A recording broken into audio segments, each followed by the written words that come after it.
Hey everyone, thank you for joining us today for Intro to Texas Startup Scene and Ask Me Anything with Dave Copps and Joshua Baer.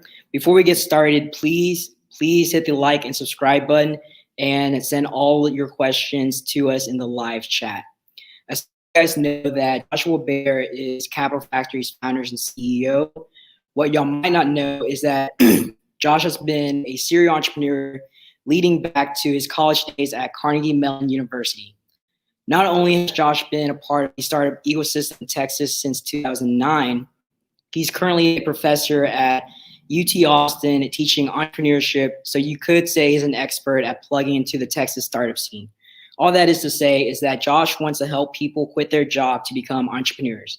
And now I would like to welcome Josh to the stage. Awesome. Thank you, Tret. It's great to be with all of you here today.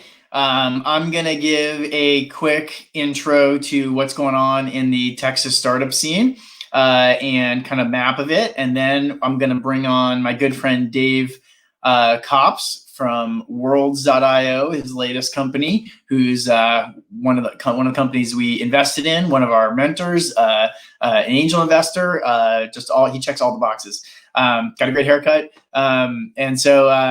So excited to have Dave with us today. I think you're all going to really enjoy that. But first, I'm going to talk just a little bit about what's going on in Texas. And, if you've heard of any of this before, you may have seen a blog post that I wrote a few years ago now that was called the Texas Startup Manifesto. And this was really all about this vision of treating the whole state of Texas like one big city. And really look, if you're an entrepreneur, looking at it from the entrepreneur's perspective. And that's something that's really, really unique that we have here that you don't really have anywhere else. This incredible opportunity and economy and unique geography with all of these different big cities. Texas, if it was a country all by itself, would be the 10th largest economy in the world. It's like, it is like a country. Like if you can just dominate Texas, you've got a pretty damn good market share to start. And it's also got these, many different fast growing and really great cities in it, but 4 in particular of the largest cities in the country, the fastest growing cities in the country, and the top technology hubs in the country. And that's Austin, Dallas, Houston, and San Antonio. A lot of up and comers: Fort Worth, Frisco, El Paso, Brownsville, College Station, Waco. There's stuff happening in many different places, but just those 4 create a powerhouse all by themselves. And they're not all the same. It's not like they're all like to every city in Texas is the same. Austin is really different than Dallas, which is really different than Houston, and is really different than San Antonio.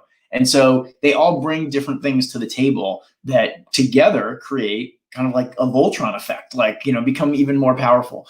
And what's also really special about it is the unique geography, the fact that they all form this triangle where it's kind of like Dallas, Austin, San Antonio, and Houston.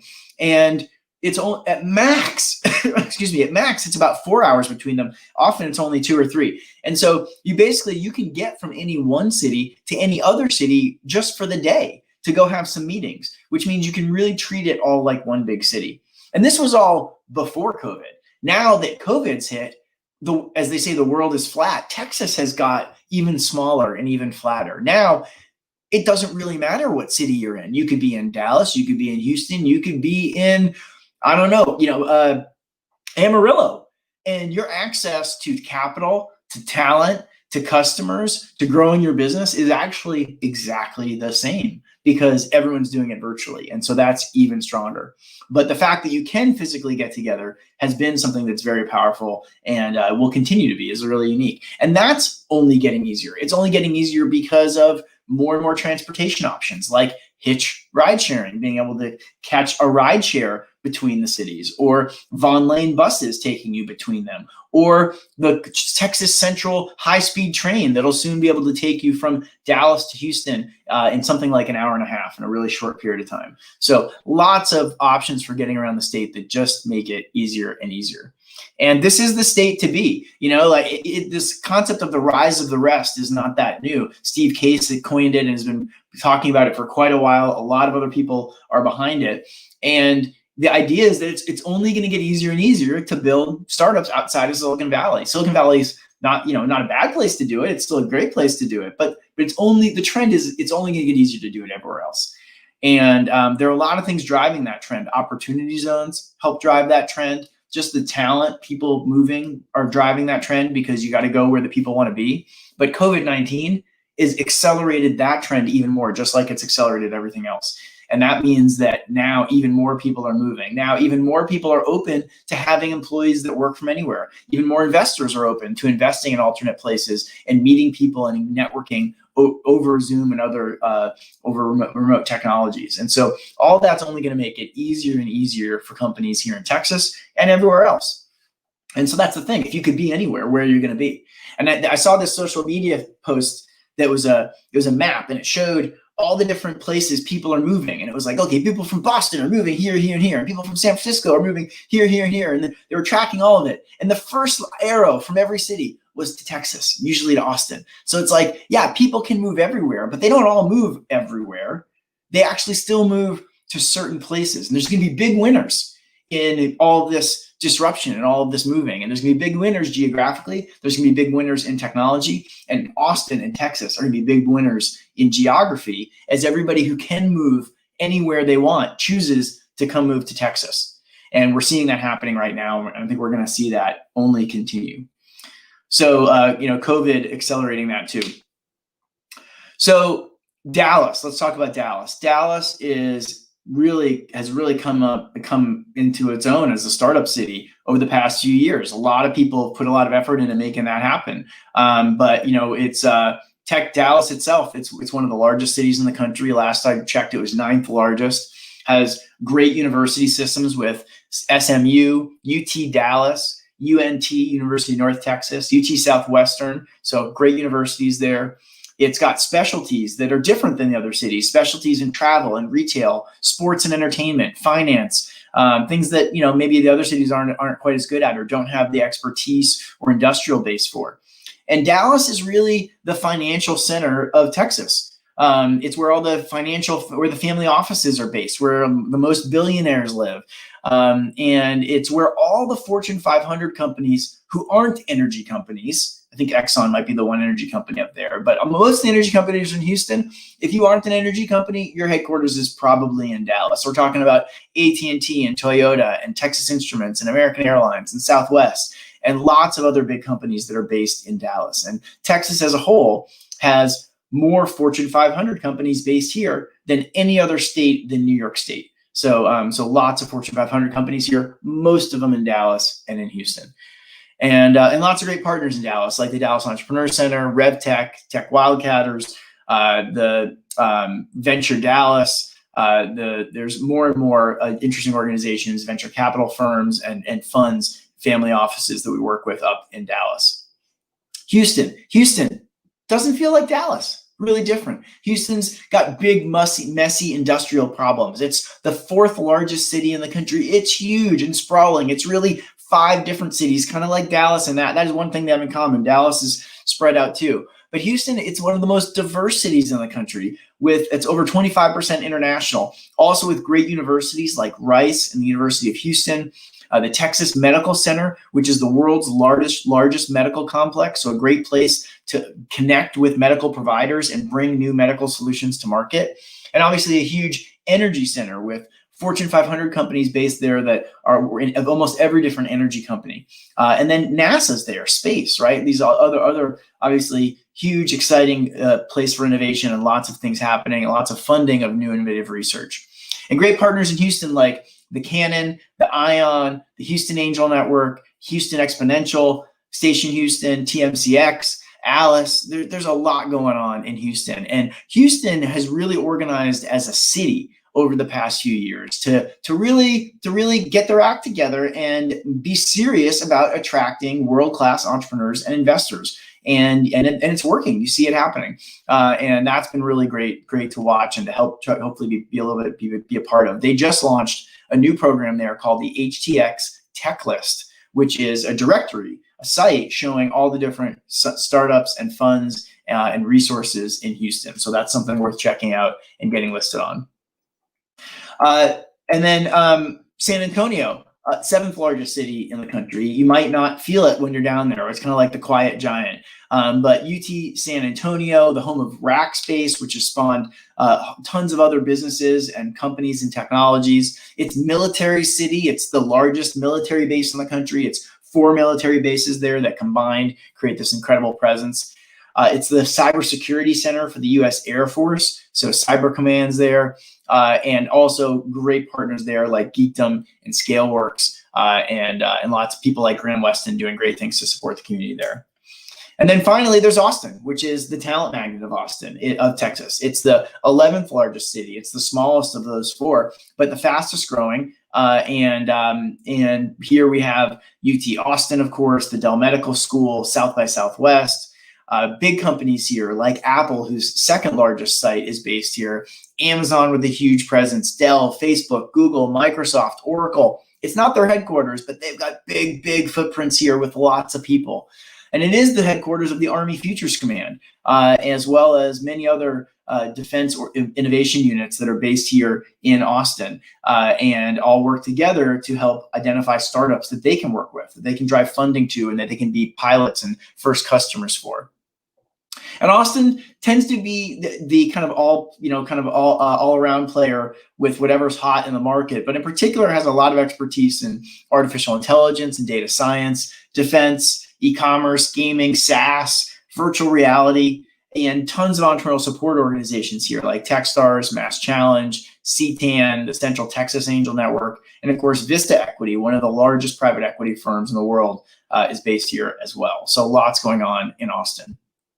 And we do our best to try to connect it all together. That's our pitch to the startup says, hey, if you're a startup, you should just treat it all like one big city. You should be fundraising across the city. You should be talking to customers across the city. You should be recruiting talent across the state. You should be recruiting talent from across the state.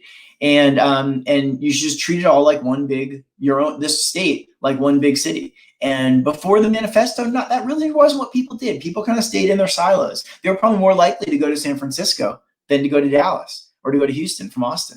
And now we really see that collaboration together and see it working. When we were physically able to move around, every month for the past 2 years, we rent a bus and we fill it full of people and we take it from one city to the other, smashing people together. And that's worked. That's created tons of investments and tons of connections across the state. And now we're doing that all virtually. And you've seen it happen across our portfolio as well. Of course, the first few years we did Capital Factory, it was all companies from Austin. But over the past few years, you've seen the proportion of Dallas, Houston, and San Antonio companies growing. And last year, there were almost as many Dallas companies as Austin companies. And this year, I wouldn't be surprised if it's almost thirds between Austin, Dallas, and Houston. So how does that work? How do we connect people together? How can you connect and plug into what's going on here? The main way you join our community is to sign up as a member. You apply, and it's only for entrepreneurs and people that want to work at startups. And so we review the applications of everybody applying to make sure that you're an entrepreneur, an engineer, a designer, someone that would plug into a tech startup. And you get access to hundreds of local mentors and investors who do office hours that you can go sign up for and meet with. We have a super active Slack community with more than 2,000 entrepreneurs in it. Different channels to get help and ask for resources where every time you post, you get an answer quickly.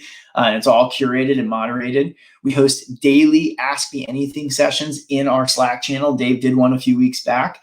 And where every morning there's a mentor or an investor there answering questions for everybody in the community. And then we have a virtual office in Sococo, this virtual game platform where we have an office where you can actually walk around virtually. And so we're using all those different ways to help connect people together here virtually, even when we can't do it in person. And, the fascinating thing about that is, we're doing this because of COVID. We're doing it because we have to. We're doing it because we can't meet in person. But there's a lot of things about this that are better than meeting in person. We're definitely going to meet in person again when we can, but it's not like these things are going to go away. And it's not like we're going to now forevermore. It's going to be easier for people from all over the state to plug into what's going on because the virtual options are only going to be more mature and stronger. So a couple other quick things about Texas and what's going on here. The last thing I want to mention before I open it up and bring on Dave is what's going on with defense innovation, with federal and government work here in Texas, because that's been so key in the COVID world. Things, COVID has caused a lot of business to grind to a halt, a lot of consumer businesses. Some are booming, but a lot have slowed down. And government sector is still, going, and they're investing in solutions to help fight COVID in particular. And we're so fortunate to have the Texas Military Department, which is the name of our National Guard, who is one of obviously the largest National Guard in the country, and really active in working with technology and innovation and bringing that into what they do to help solve their problems, and also to help sponsor those local Texas companies to go work with the Army and the Air Force and others. And so here in Texas, we have something, it's really not like anywhere else. There's nowhere else where you have so many different government units all in one place, other than maybe DC. And in DC, they still don't talk to each other. And so here we have the Army Futures Command, the Air Force Ventures and AFWorks, the Texas Military Department, our National Guard that I mentioned, the Defense Innovation Unit from the DoD, the National Geospatial Intelligence Agency, which is all the satellites, and a number of other active groups here in Texas. And there's nowhere else that you'll find that. There's nowhere else you'll find them all working together, and nowhere else where you can walk into one place and get to talk to all of them. And so that's really unique and really special. And that's come together over the past few years, but it's really started to gel. And we did a kind of a tally right before COVID.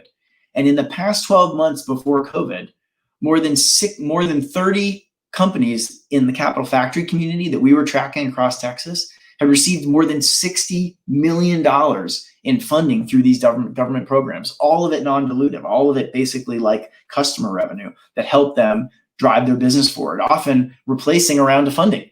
And it's been super helpful. And I know Dave, who's going to be on in just a minute, he's been able to benefit from some of that with Worlds.io, and they got a CREDO, which is a cooperative research agreement with the Air Force to help them develop some of their technology. So those kinds of things are really impactful, and that wasn't happening before. Most of these companies that are doing this hadn't worked with the government before, hadn't gotten this access to this type of thing, and they're doing it because of all the activity that's happening here. And that's not even all the activity happening in the state. That's just what we track. What I hear from the National Guard is that number across the state was more like 150 million, so even more. So it's really working. It's making a big difference for companies right now that are trying to push their business forward in light of COVID, and they're able to access this government funding to go do that. That also then gets their technology in front of real problem solvers who give them feedback and helps them solve big problems.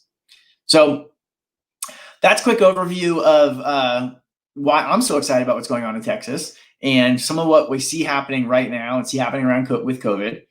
And next up, I'm gonna invite to join me Dave Copps. And Dave is the founder of Worlds.io. And that's his company he's working on now. But Dave's also one of the top artificial intelligence experts in the state, and really one of the most in-demand entrepreneurs and innovators in that area. And it's not his first rodeo. He's done other companies before. One of his last companies was a company called BrainCheck. Hopefully I'm getting that one right. But BrainCheck was another artificial intelligence company that had a big exit, and then that kind of led to his next one. But Dave, super active in the community. He's also involved in the universities, particularly in the Dallas area, always speaking at those different areas. He's frequently on panels at Dallas Startup Week and other places like that. And he's also a super active mentor. He's someone that a lot of the companies that we work with really enjoy getting to speak to, because he can help so much, not just with things about AI and artificial intelligence and technology, but also just about how to run their business and move forward. So with that, I want to welcome Dave to the stage. Hey. Hey, Dave. Thanks for joining us. Thanks. Sorry about my cheesy background. I'm actually in a hotel in Lubbock, so it's the best I could do. Awesome. Great, cool. Well, and then we've got the chat open here as well. So if any of you, as we're talking, feel free to just type stuff in the chat, and we'll try to be looking over there at the same time and see what's going on. But I'm going to kick things off, Dave. Tell us a little bit to start off about Worlds.io, about what you're working on right now. And I don't even know where you're going to start, because I don't know. I could describe Worlds.io like 4 different ways. Like I know 4 different super interesting things that you're doing. So what the heck is worlds.io other than a great domain name? Yeah, it's it's funny. I've been in, this is my third AI company, so built and sold two, and this is on my third now. And my last companies were really about understanding human language. So we built AIs that could actually read and understand human language on a massive scale. So imagine if you could read 100 million documents, remember every important thing in every document, connect all those things, and have a learning built from that. And then you could use that learning to find people and things. It's like an expert. And this, after we sold that company, this one, we thought we wanted to stay in AI. I think one of the things I do love my life. I'm not just a practitioner of AI, but I'm a student of AI. I love what AI can do for us and its potential to truly transform the world. And so I love being a part of that. When we had Worlds, the idea for Worlds, it was really just the idea of how could we bring AI to the physical world? Is it possible to measure and analyze the physical world the same way that Google and Facebook analyze their virtual worlds? So could we actually combine IoT, so cameras and other sensors, with AI to start to understand what's happening in the physical world? This goes beyond like image recognition into having an AI that can truly watch something and understand what's happening. So you can increase your levels of security and safety and optimization. And so that's what we do. So we actually take environments, we capture things in 2D with cameras and other sensors, and then we replay what we capture in a 3D model. So literally, it's like turning real life into a video game.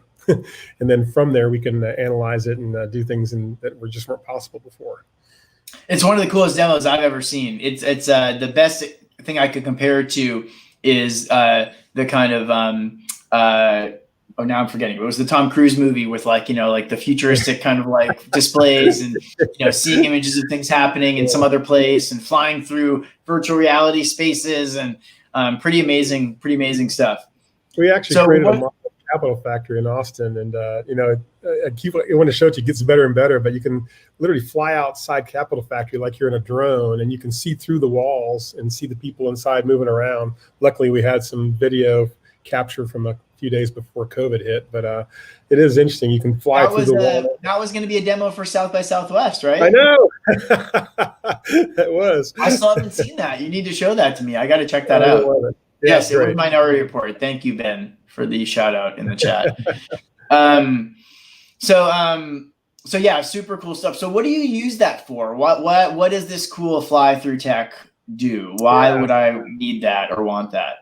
Well, I think the big thing is that you can tell us. Yeah. Yes, we are working on some super secret stuff. But in general, I think what's going to happen, especially after COVID, it's like you said earlier, Josh, all COVID did was really accelerate the things that were working before, and it's also accelerated the things that weren't working before. So it's been a real accelerant. And what we offer is AI-based automation. What a lot of companies are looking for coming out of COVID is how can they operate more efficiently? How can they increase their levels of automation? And we give them that opportunity to do it through higher levels of AI-based automation. So can you create safer working environments? We work with energy companies, and they have some issues there they're life-threatening. You have situations where people are maimed or killed if they're not in the right place. And so we have an AI can watch and see if a person in a white hat is actually in an area they're not trained to be in, and say, hey, this shouldn't be happening. I can send an alarm. I can buzz their phone. I can do things like that.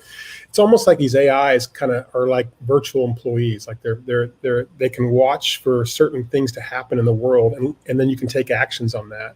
Something else is just you may have a very sensitive area in your business, and what if somebody who's not an employee walks into that room? Well, somebody should know that. You can actually have an AI say, hey, there's a person I don't know in an area they're not supposed to be in. And so you can kind of take this anywhere you want. We're doing everything we've been working in Vegas. They have us looking at blackjack tables. It's kind of a fun thing to do because we're being able to experiment with synthetic data now. But we're now we have cameras on blackjack tables. The company we're working with has cameras on 7,000 out of 10,000 tables in the world. And we're teaching AIs how to count chips and money and understand the game and look for fraud. And it's fascinating. I think every time I turn around, we also got a gig where we're talking to the Utah Inland Port. He's creating a new inland port in Utah, and he wants to create the whole thing from the ground up with AI. And using our platform to do that, so that literally trucks can communicate with buildings, and make sure that they're going to the right places and things like that. So just AI-based automation is a short answer to your question. We provide a really great way for people to do that. Wow. And so to help people kind of put an example in perspective, one thing that you showed me was teaching the AI how to tell if a glass was half full or half empty.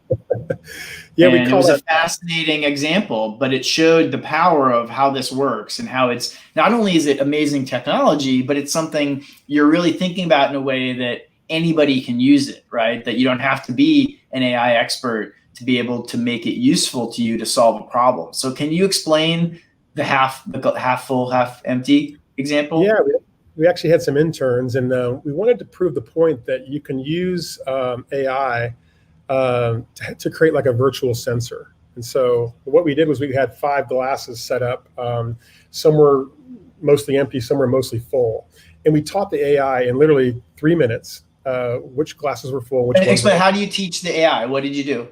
It learns by watching, just like you do.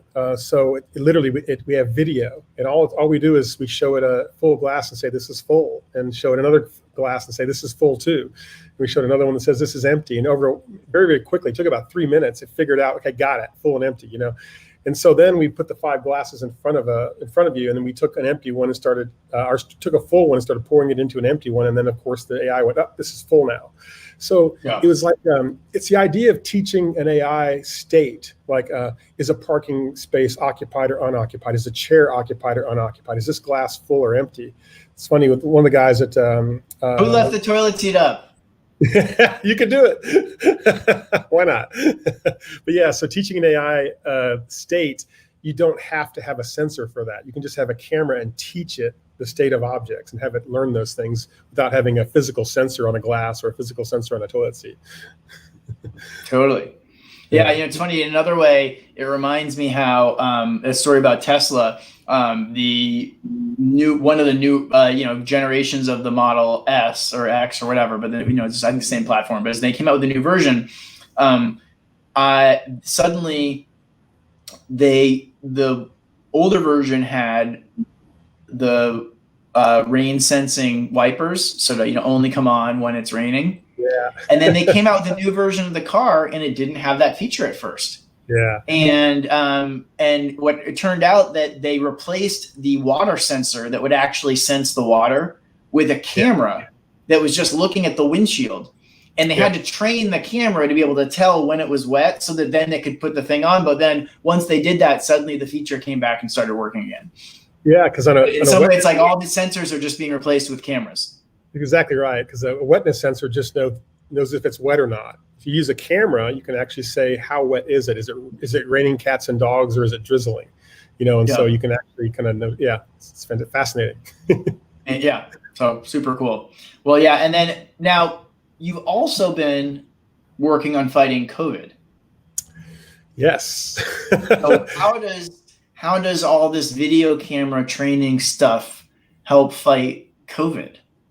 Well, let me start by saying this. This is a really great example of why organizations like Capital Factory are great. And I'm a Capital Factory junkie, so I'll just admit it up front.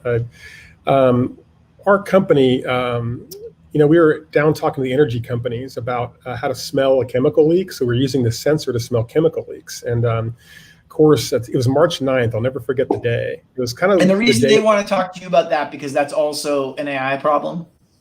That's right. You can use AI and sensors to kind of understand where a leak is happening. Leaks are invisible, right? So how do you know where one is? And so we can actually create a model of a site, and through sensors and AI, start to create a visual cloud of where that leak is. So you can literally see the leak. And so that's what we were working on. And then all of a sudden, COVID's hit. March 9th, we were down in Houston. I'll never forget it, because it was kind of like 9/11. Everybody remembers where they were in 9/11. For me, COVID was March 9th. That was the day I was in Houston, where everyone was looking around and starting to be careful and kind of freaked out, and the news was going crazy. And but the long story short is, we started wondering if the sensor we had could be used to smell disease. And so we talked to our scientist at UNT, and he said, yeah, let's look at it. So the net of it was, we make a long story short, we developed a COVID sensor for breath. So without swabbing your nose or taking blood or any kind of obvious DNA exchange. You literally just come up to a sensor, go, and it can detect COVID or actually virtually any other infection as well. So we're working on that now. We're about to go really public with it. I guess I'm kind of public now, but the tests are going really well. We're going really well. We're at an 86.6% accuracy rate, and so we're way beyond PCR and things like that. So it's working really well. And we did 300 tests last week with Chevron. We're doing another 150, 200 tests this week with people, and it's proving out to work. So we're very excited about it. But the net of it is, to answer your question, is how does this fit into the AI, what we're doing? We're actually out to create a global health network. So each one of these sensors that you blow into actually has our software, the world's software loaded into it. So using that software with the sensors, we're going to be able to determine or stop the community spread. So we'll be able to see where viruses are being detected and understand if there's an area that needs to go into lockdown, as well as we could even understand a new virus. We could see a new signature that's not been seen before and take that person for further testing, then take that signature and push it out to all the devices. And now all the devices now are trained for that virus. So you could stop the spread of the next pandemic. So our idea is to create a firewall, a global firewall for infectious diseases. So we could have basically a kiosk as you walk into Capital Factory. Everybody blows in a tube or blows into something. Light turns green. Great, you're good. You can come in. You know, everybody inside, COVID free. And if you're red, it zaps you. I think with yeah, something like that. That's right. Yeah, and it takes about 10 seconds, so it's very, very fast and reusable. That's awesome.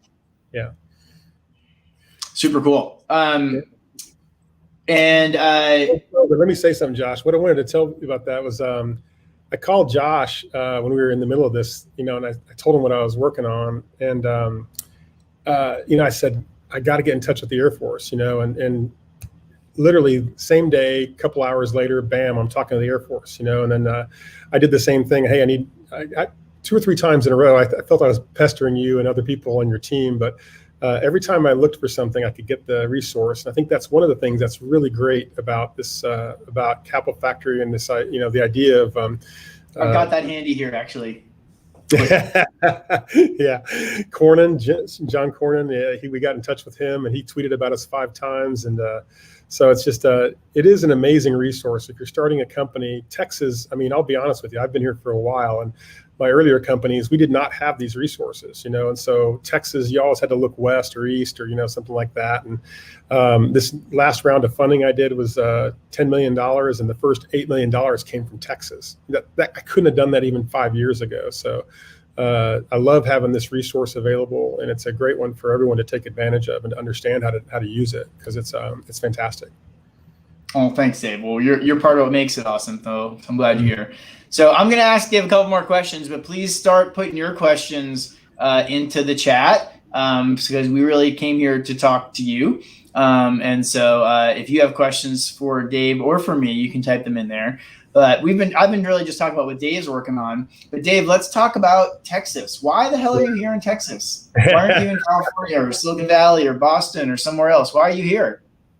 Yeah, and I've been kind of vocal about this. I get some flack for saying it, but I don't like going out to the Valley. Just to me, there's a culture there that's not inviting. It's not warm. It's not accepting. Matter of fact, I'll never forget a moment I had out there. I was talking to a very large VC, one who shall remain nameless right now, and I had them just peeing in their pants. The meeting started with 4 people in it, and then there was 5, then there's 9. They're all like, "Oh, wow, wow, wow!" And then they said, "Where are you from?" And I said, "Dallas." And they said, "Texas?" I was like, yeah. And then it was like, and it just died because there was this kind of incestuous thing about, you got to be from out there and have people from out there.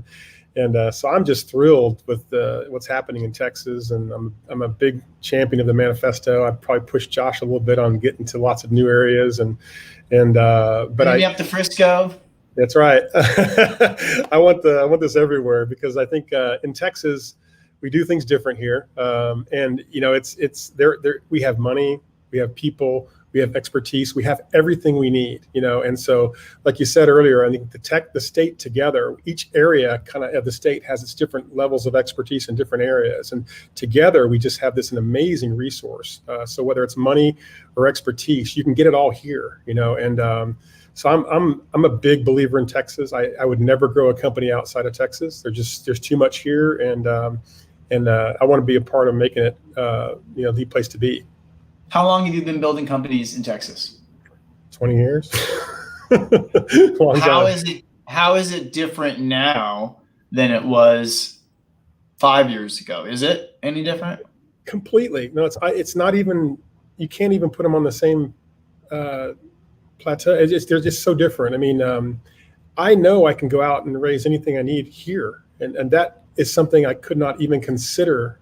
I don't know if it's 5, 6, 7, whatever it is, but around that time frame, you had to go west, you had to go east, and you had to go to New York and Boston and San Francisco. And you remember, I mean, back then we were also losing startups. Startups would start here, but then to grow, they had to move, right? And all that's changed. All that's changed. And a lot of times that would be a condition of funding. We'll fund right. you, but you got to move. Exactly right. Like start it here, but man, if you're going to grow, you got to go west or east. And that's not the case anymore. Absolutely not. Matter of fact, you can get anything you need here from startup to mezzanine. And I'll tell you, there was a microcosm because it also used to be if you wanted to get funded by one of the Austin VCs and you were in Dallas, you had to move to Austin. And you don't have to do that anymore either. No, it's a big happy family. No. Now, I occasionally a company will still move. I will say it's primarily if, and this might be different post-COVID too, if they're hiring a lot of software engineers, that might be the reason right now, if anybody's going to do it. They don't always need to. I'm just saying like that. Sometimes it's like, that would be like, they really are focused on that, but it used to be all the time. And now it's like way more the exception. It's rare. Yeah, that's right. Yeah, and to your point, I was talking to a friend yesterday who's been trying to get a U-Haul trailer for 2 weeks. He's in San Francisco and he can't get one because he said everyone's leaving. That's right. I think they're coming here for sure. I think they are. Yeah. Awesome. Well, let's look to the chat. Hopefully you guys have some questions for us here too. Someone asked this. They said, and keep in mind the audience may not all be members. Some of them are people that aren't members yet. So let me just actually address that real quickly. There's some questions about how do you get on our Slack? How do you reach out to mentors? So first of all, Capital Factory is a membership community. And so, it is, and part of that's because everybody gets interviewed and vetted so that we know that everybody there is really working on startups or wants to work on a startup. And, it's nothing. And we also try to make it a diverse place at the same time too. But that's what we're really looking for is everybody that has that common goal and has that in common. And so, you become a member one of two different ways, or actually a few different ways. One is you can just go apply, you can sign up, and there's a monthly membership fee that gets you access to all the online tools in the community and our staff helping to help you connect you into all those different things. And then for a little bit more, you get an access card to the co-working spaces and other places to be able to work. For a little bit more, you can get an office or a desk or things like that. And so that it kind of starts with being part of the community. You can also apply for our accelerator program if you've got a team and a product and some traction and you're ready to raise funding. And as part of getting accepted into our accelerator program, you get free memberships into the community so that you're able to benefit from that there, and you get some exclusive special access through that as well. And then the last way is by being a mentor, which is something by invitation, but we've got about 200 mentors and they volunteer to be part of the community like Dave does and to help pay it forward, to help other people get their businesses started too. So that's the first thing is there are a lot of great things that happen that are open to everybody, like the event that's happening here. When the physical space is active and open, there's events going on there every day, all the time, that are bringing in literally thousands of people every week that are connecting and meeting people. And those are all free and open. So there's things going on all the time. You can see those on our website at capitalfactory.com/events. But to really plug in and get get an access card and be able to connect online and things like that, you got to have a membership. So that said, Dave, say you are a member. Yeah. What's the best way to connect with you as a mentor? Say someone want to come talk to you. Yeah, I think the mentoring program is probably the best I've seen. I've been doing mentoring on startups for a long time. I've met with hundreds of companies. At Capital Factory, I mentor once a month. I spend at least 4 hours a month mentoring. It ends up being more than that because I connect with them outside of the mentoring sessions, But I do think that's the absolute best resource to have. I think it's kind of like when people ask me, how can I get started here in Dallas? The first thing I say is you got to get involved in the things that are happening. And even with the COVID crisis, one thing Capital Factory's done really well, just to give you another bump here, Josh, is you created a really active virtual environment. It didn't die out, so there's lots of ways to get connected right now. I think you got to kind of take this penetrate and radiate strategy. So try to find events where you can penetrate and radiate. I've heard that before. And radiate. Well, like go to the events online that are being offered and participate and meet people and ask questions and go find people. And then from there, find people that you can radiate outwards towards meeting them, find mentors, find teammates, find team members, all that stuff. I mean, that's the way to do it right now. It's a very strange world as we speak. I mean, pretty soon we'll be back to being in person and you'll be able to go to these events and you'll be able to meet people and bring your cards and hang out. And that's the best way. But right now, find these events and start attending all of them. I mean, go to them, meet people, talk people, ask questions. I was telling somebody the other day that if you're a new entrepreneur, the best thing you can do right now is help as many people as possible. Go find people you can help, offer a resource, and then find a mentor. When you find a mentor, get time with them and sign up for them every month if you need to. I think it's kind of it's a way that I think mentoring to me is the very best resource there is. I can't tell you how much, and I like doing it because I actually probably get as much out of mentoring people as the people that I mentor get out of meeting with me.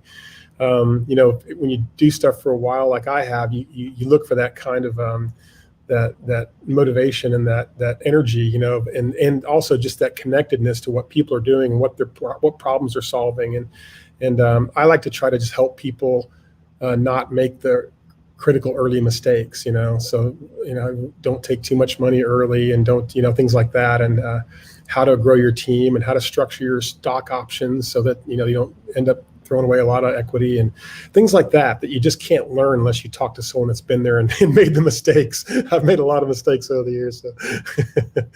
Yeah. Well, real quickly, let me show this is just what I was talking about before. This is the Slack channel. This is showing one of the Ask Me Anything sessions in the morning. That's Carrie Rupp, who's a local venture capitalist. And then Bob Fabio, the founder of Tivoli, one of the biggest success stories in Austin ever.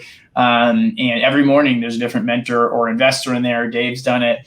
Then union.vc is the platform where you can go find mentors. And this is just showing kind of mentors who are coming up. You can also go browse mentors by topics or what they're experts at or things like that and choose and then go book and grab a spot. So if you look through, you'd see Dave Copps and then you could go grab, he's got, 30-minute spot on this day. I'm going to grab one of those spots and get to go meet with him and talk to him. And every day with 200 mentors, every day there's a dozen different people doing office hours, people that you can go meet with. And then we also have this is the virtual world in Secaucus, which is where we're doing, this is a big speed dating kind of office hours event. And we have other kinds of programs we're doing in this little virtual world. So these are all different things you get access to right now, in particular, while we don't have the physical space where we used to do all this in person. Awesome. So what other questions we got here? Here's one I see. How to build a local team during COVID. This is particularly in Austin, but probably would be similar everywhere. Any tips for that, Dave? You're probably as good as I am at this one. I think to me, without COVID, what you'd say is you got to go attend these events, right? And you'd find the meetups and the events that are going to attract other people that might be people that you'd like to hire. And then even kind of interacting with other companies, so find other companies that you just like. It doesn't be in your same industry. Just find CEOs and other entrepreneurs that you like and interact with them and ask them, hey, do you know anybody? Because it is a really tight community and everybody knows somebody, and so we find our best people through networking. We don't do job boards and stuff like that unless it's a job board at something like an organization like Capital Factory or things like that, because that's obviously more focused. But job boards outside of a focused area are a waste of time. It's only through networking. So I think it's not, you don't have to always do this kind of zeroing in on just the thing you need. Like make it a practice to always meet somebody new, and so get online, go find these talks that are happening, ask lots of questions, find a cool entrepreneur, go talk to them, take them to lunch, stay socially distant, whatever. But, I think it's a lot about just kind of getting out there at the sneaker net kind of thing, Yeah, I agree. I do think that's a huge part of it. I think, the idea of meeting a new person every day, that's something I'm a big fan of. I think, obviously being in a co-working space is one way to do that, because you bump into a lot of new people, and people that are new, that's a place where they land. So think of like, where are other people like you ending up? And it's another great reason to be a mentor, right? Is because you get to meet the new entrepreneurs and see what they're working on. And through that, meet people that you might end up working with later, or hiring, or doing something with, or things like that too. I'd say when you meet a mentor and you have a great conversation, one thing I really like is when I get a phone call or a text or an email or something from somebody saying, hey, remember what we talked about last week? Look what just happened. And then sharing that, because that's a great thing. And it's also a great way of kind of really solidifying your relationship with your mentor, that the feedback they gave you helped you break through something. Like, it actually worked, So feel free to follow up with people. Yeah, don't make it a one-time event where you see them and you go away and don't ever talk to them. Let them know when they helped. That's great. I'm working on a blog post right now about my top 10 tips for how to get the most out of your office hours. And I do have follow-up on there, but that's going to help me kind of fill in some of the details there with some more. Yep. Awesome. Well, please keep your questions coming in the chat. We'd love to hear from all of you, particularly anything about fundraising, about Texas, around, obviously artificial intelligence in Dave's company. I see a shout out from RoboAmp there. I know. All right.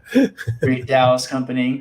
So here's a question, Dave. In launching your first company, what's the first thing you would have done differently if you had the insight that you have now? Any big insights? We don't have enough time for that one. I'll give you a few. I mean, honestly, though, this is why mentoring is so important. I made tons of mistakes, And after you make those mistakes, not to do them again. But one thing mentors can help you with is how to not make those early mistakes. The key is you don't want to make really bad ones. The only way you learn is by making mistakes and sticking your neck out. But you don't want to make really bad mistakes that continually hurt you or will hurt you in big time at an exit or things like that. So, but if I had a couple things, I think around money. I'd say bootstrap early on as long as you can. So don't go raise money. I'm a big fan of that too. Yeah, like just if you're a first-time entrepreneur, especially, bootstrap early. Wait to take money until you have your first few customers. You've validated or successfully pivoted your idea. You can see a path to growth. When you take money, the clock starts. I think that's kind of the thing I'd tell you right now is everyone thinks, oh, I got a bunch of money. It's great, but guess what? The clock starts ticking, right? And now your investors have a timeline in which they want to have a return on your business. And so there are exceptions to this rule. I broke it recently. We just raised that $10 million with a PowerPoint presentation, but we've done it a few times before. And we know what we're doing. We know, we know what to look out for, and the investors know that. So they were okay with kind of taking that route. But yes, that's one thing. I think, let's see. Other big things. I think, kind of your pitch deck's a big one too. I think I had really crappy pitch decks when I first started out. Get some coaching on that from your mentors and people at Capital Factory. You want to have a pitch deck that's like 10 slides, right? It's because what I think I'd like to tell entrepreneurs is that you want to realize that you as a leader of the company are not the lead explainer.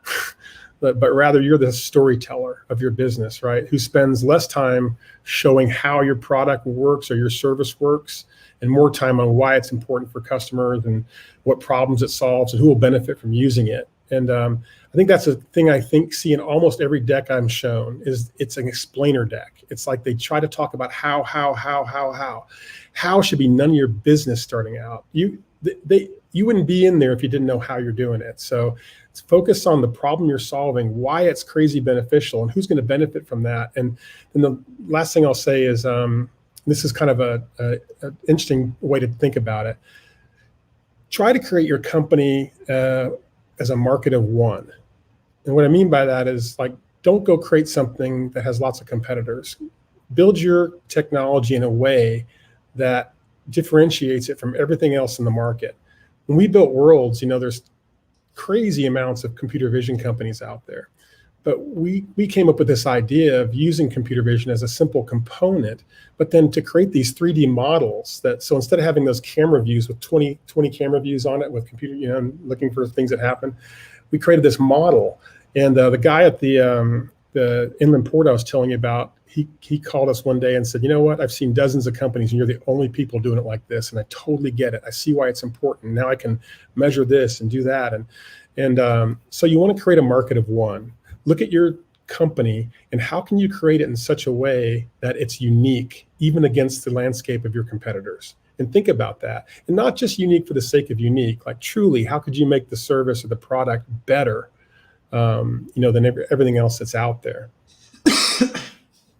Yeah. If I were to think about this question, one of the things that really stands out to me that I still have to remind myself sometimes, but it's that there's two parts to this. One, most entrepreneurs who are having trouble with their business, having trouble fundraising, having trouble acquiring customers, having trouble recruiting other talent, don't realize that often the thing that they could change overnight that would make the biggest change the fastest, that could have the most dramatic impact on their trajectory, is to add somebody else to the team. Yeah. That is the overnight switch. Like, we couldn't raise money, but then we added this person to the team, and now we can raise money. We couldn't close this customer, but then we added this person to the team, and then we closed that customer. I couldn't, figure out how to build a sales team or how to hire engineers or do whatever, but then I added this person to the team. Ideally as a co-founder, but like when I say add to the team, really add someone to the team. But that is the thing that is a major overnight problem solver. Everything is different. You're in a completely new world, just because you convince this person to join the team. So that's the first part that most people don't realize. They're looking at all these problems they have, and that is not an option they're considering as a solution to the problem, is add someone. And that's because of the second part, which is they don't realize that you can, even a crappy little startup with nothing to it but a vision and an idea, can get world-class, amazing people to join the team. And that you should really think about who is the best person in the world to join my team? Who would be the best co-founder? Not like Elon Musk kind of who's the best person in the world, because he's not really the best person in the world, because that's not really probably for what you're doing, unless you're specifically building a rocket ship boring electric car company, but really this person that really would be such a good fit. And that the better that you really can define that, the more that they really are the best person in the world for you, the easier it is to actually go get that person. And my simplest example, I think, to articulate or for me to understand or to convey is the top or maybe second in command salesperson at the big company I'm trying to go eat their lunch. Right? Oh man, I'm this tiny little crappy company. They probably make hundreds of thousands of dollars a year at this big company and have this big title and all this. How could I get them to join my team? Right? But actually, maybe they hate their job. Maybe maybe they could afford to work for a while at less of a salary. Maybe they have no room to grow. They're the person ahead of them isn't going anywhere, and they're kind of stuck and they don't want to stay there anymore. And they see how it is such a good fit that, wow, if they joined your team, they could create so much value so quickly by introducing you to so many customers, and holy crap, they could do so much. And they see that. And then it's easy to get them to join the team and to pay them very little and to have them completely change everything about your company. Right. Yeah, I couldn't agree more. I always tell people it's an act of learning how to be humble, right? It's easier for me now because there's no downside, but learn what you suck at and stop doing that. I think a lot of times when you're a young entrepreneur, you want the investor to think you're good at everything, and investors know you're not. They're actually looking for exactly what you just said, Josh. They're looking for, are you smart enough to give away the pieces you're not very good at? It's a real red flag to an investor when there's a founder who wants to do everything and won't give up control of anything. It takes a lot of courage and it takes a lot of intellect to be able to say, I suck at X operations. I need to hire a COO, someone who can literally take this greatness I've created and systematize it and make it a cookie cutter, so I can take this, I can scale this to the world. I need help there. Like, it's okay to say that, and so yes, somebody said it's looking for opportunities. I missed it, but yeah, there's lots of good comments here. I think it's building a great team, right, and being humble enough to know what you suck at. And I actually kind of celebrate it. Everyone knows what I suck at. I'm really open about it and say, I suck at that. I have people that do that, and they're great. They're awesome. They're better than I am. So couldn't be better. All right. So follow up, how do you find these A players looking for new opportunities? That's a tough one. Well, go ahead. I'm big about honeypots. I like to create a honeypot. And so we actually just do really cool things and let people know about it. And my last 3 hires were all people that found us. And as a matter of fact, all 3 of them were these crazy smart engineers. One was working with Nathan Myhrvold at Microsoft, and another was a British national living in Monterrey, Mexico, but saw a story about what we're doing and he called me and said, I have to come see you. And I said, why? And he said, because I need to work for you. And I said, well, you had to see me, so I'll fly you up. Let's talk. I didn't even care what it was. It was a very little qualification there, because this guy, I knew what he did a little bit, and I knew it was on par with what we're doing. And I flew him up for $400. Who cares? And guy's amazing. And so I think part of it is you got to build that honeypot. You got to have something. You got to be doing something that people want to jump in. It's like you said, Josh. It's like, when you approach somebody and they see what you're doing and they go, I got to be a part of that, then that's half the battle right there. So I don't think that's why I don't like it when people say my recruiting strategy is X. I throw the net out, and I don't believe in that. I'm more about, how do I find people through people, and then how do I let enough people know about what we're doing that I can attract the right people. It's a lot faster, and also when you find kind of curious, passionate people, that's another thing for me. I don't hire anybody who's brilliant but doesn't have a curiosity or passion. I want someone that when they come into our company, they will lift everyone up around them. We call it Ubuntu. This is a Swahili word. If I am who I am because of who we are together.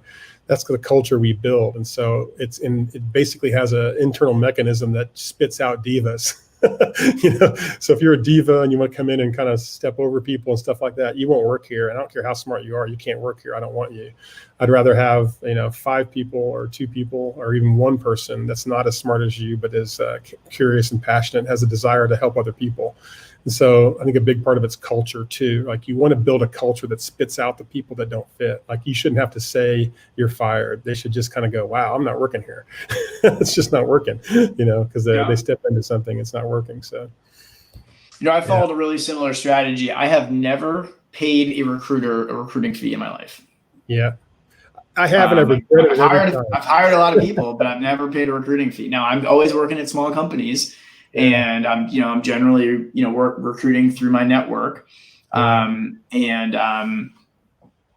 that's been part of it, but I've also done it, a lot of the same ways that, that you've said. I've, leveraged my network, and I've created honeypots. And the beginning of Capital Factory's co-working space, the community was exactly that. I had Other Inbox, which was one of my last startups. And I was hiring Ruby on Rails programmers at the time, which was what was hot and in demand. Yeah. And I didn't want to pay any recruiters. So I hosted the monthly Austin on Rails meetup and bought the pizza. The power of pizza. All of the Ruby on Rails programmers in town came to my office once a month. And I got to know Brian Dayton and Damon Clinkscales and a whole bunch of other people that are still big members of the community now that way. And I was meeting, and then they knew all the other programmers, right? And, that was how I recruited all my developers, right? And I knew who the best developers in town were. And then Capital Factory, that's also how I realized that there just wasn't a good solution for hosting meetups, because people were hosting them at people's corporate offices, which meant like the room wasn't available, or it's hard to park, or how do you get inside after hours, like all these other things, and moving the nights. And so giving people a consistent place to host their meetups was a need. And suddenly when we got all the meetups together, it took what I was doing for Ruby on Rails, and it like magnified it to where, great, now every programmer and everybody that we'd want to hire all comes to Capital Factory sometime, and that creates, a great hiring pipeline. Yeah, that's right. Yeah, to me, it's like, it goes back to that storyteller stuff. It's like, you're always the storyteller in a startup, right? If you're the head of that company, or you're one of the people making it happen, you're a storyteller. And storytelling always is based in the present, but it has a little bit of the future. We're doing this, and really soon we're going to be doing this, and your eyes light up. Like, we're going to make this is going to be possible. Where we are today is here, and that makes this possible. And so that's the storytelling thing. And you do that with everyone every day, because you want to kind of have your story out there, so that as people are looking, or someone finds somebody else, they say, any good companies, oh, well, you need to go talk to these guys, because that storytelling, that every day is planting those seeds, right? It's like Steve Jobs said, right? You can't connect the dots looking forward. You can only connect the dots looking backwards. So that's one thing I've definitely experienced in my career. Now that I stand where I am and I look backwards, I can see how it happened, but you could not see that back then looking forward. So the only advice I have is connect with as many people as you possibly can, have meaningful conversations, help as many people as you possibly can. And I promise you, all of that will come back in spades, later on. Yeah. Okay. Curveball. Uh-oh. Everything you said about recruiting, I agree with. It's standard, fairly, not want to say common knowledge, but it's like that. You're right. Like, that's how you use your network and your competitive advantage, and your, to find great people. How do you balance diversity into that? How do you make sure that if you're sourcing all these people from your own network, and from people you already know, that you don't get a whole bunch of people that look just like you and are all just like the people you already know? This is a really important question, and I'll tell you why. I believe that the more diverse a company is, the better a company is. And I mean that from every aspect, whether it's by sex, by race, by anything, because what we've seen in our company is that really your culture and where you're from changes how you think about a problem. And so having people from different cultures, different sexes, different races, operating together creates this greatness. It's not possible when you have a bunch of people that look the same. It's just not. And so there are special challenges, and I'm going to be real open about it, because I think when you hire a bunch of engineers, they tend to look like certain kinds of people. And I'll say that it's hard to find female engineers. It's very hard. We look, because we try to intentionally make diverse hiring decisions. Even if we thought that somebody wasn't quite as talented as somebody else, I mean, there's kind of a culture play there too. Like, I remember sitting in front of a gentleman, it was my last company, not this company. And I was so culturally sold on this person. Like, I was sitting in front of a person, I thought, wow, this is the right mindset. We need this person.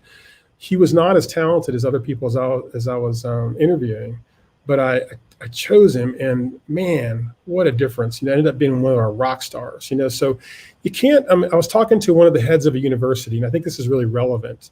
It was ASU, and he told me, he said, their campus looks a lot like America. And this guy's amazing, by the way. If you haven't talked with him, he's just an amazing guy, head of the school. And he said, we don't do the thing where we take the top 7%. He goes, that makes crappy schools. And I thought, wow, that's so refreshing to hear, He said, no, if somebody has the desire and the will to take something on, I'll teach them.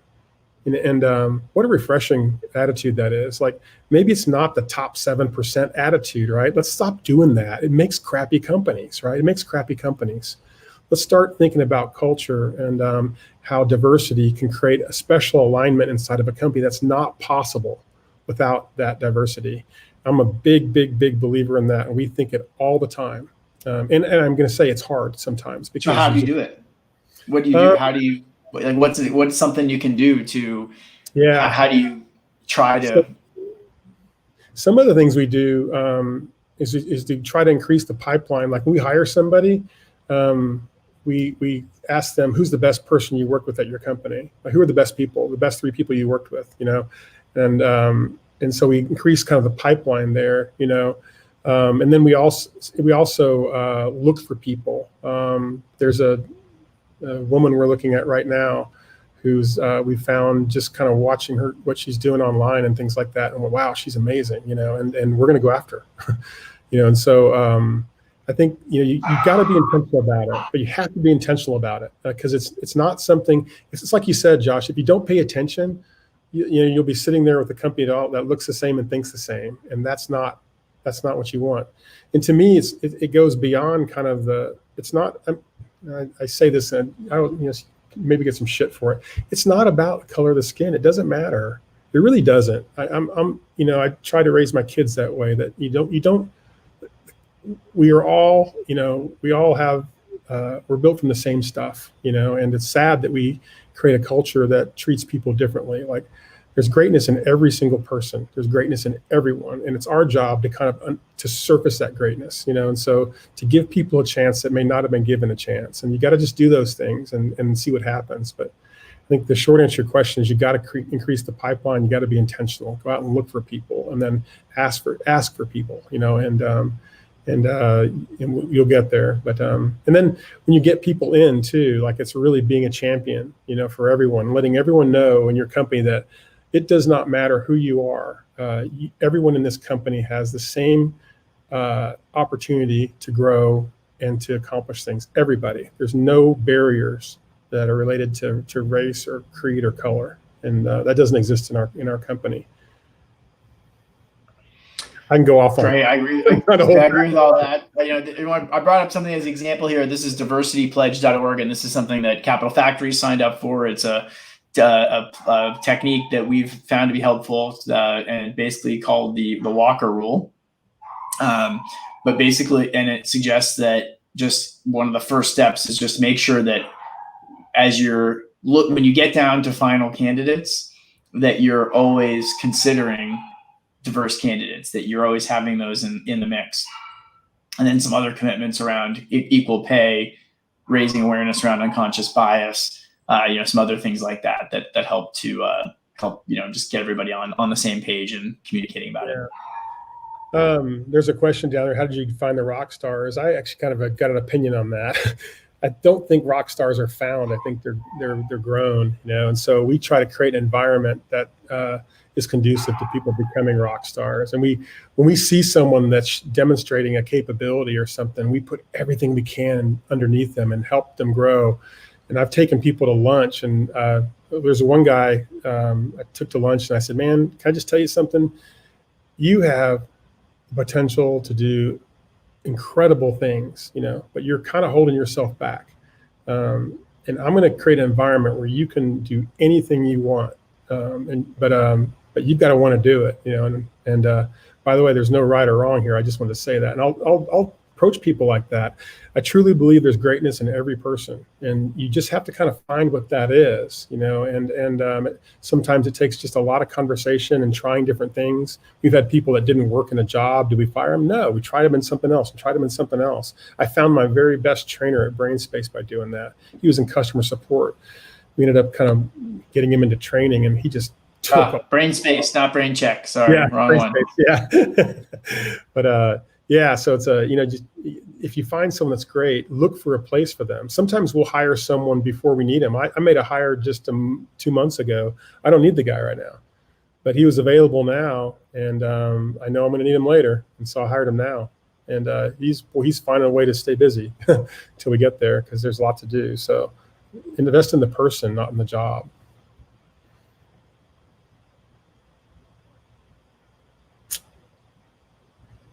I think you went on mute, Josh. Sorry, my dog is barking a little bit too, so I was muting you. Let's looking through the questions, the audience here. Any other questions? We're getting towards the end here. It's pretty hard to quantify. Get heavy.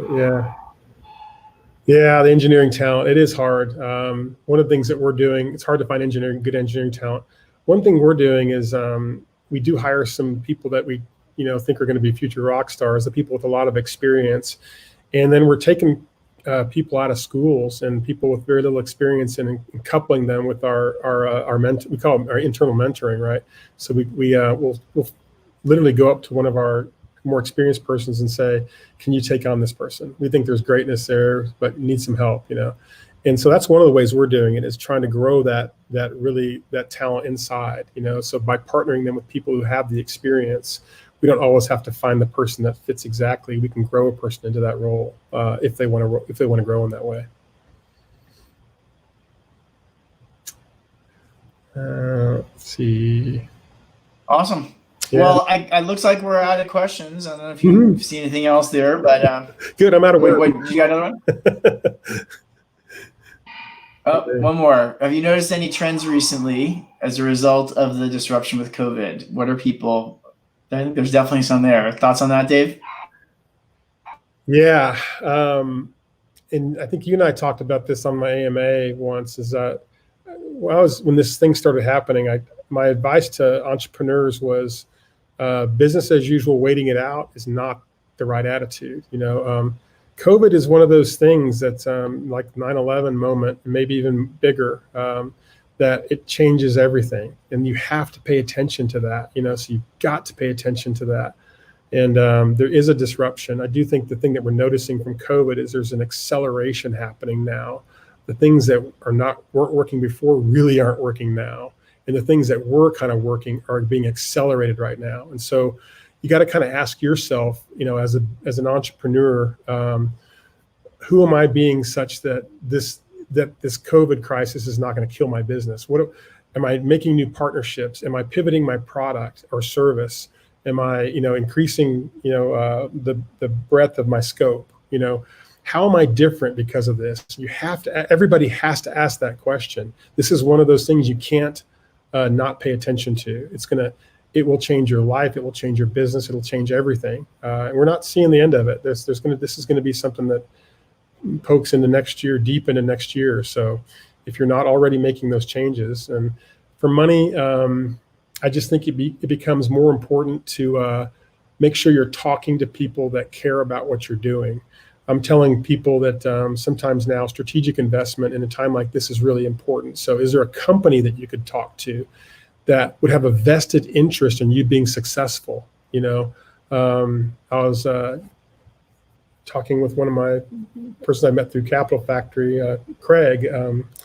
He was, he's got gig wage, and we've been doing some mentoring for a long time now, and he's just kicking ass right now. But he definitely had to consider things like, how am I changing my business? How am I changing how it's working? How is this going to alter what I thought was true before?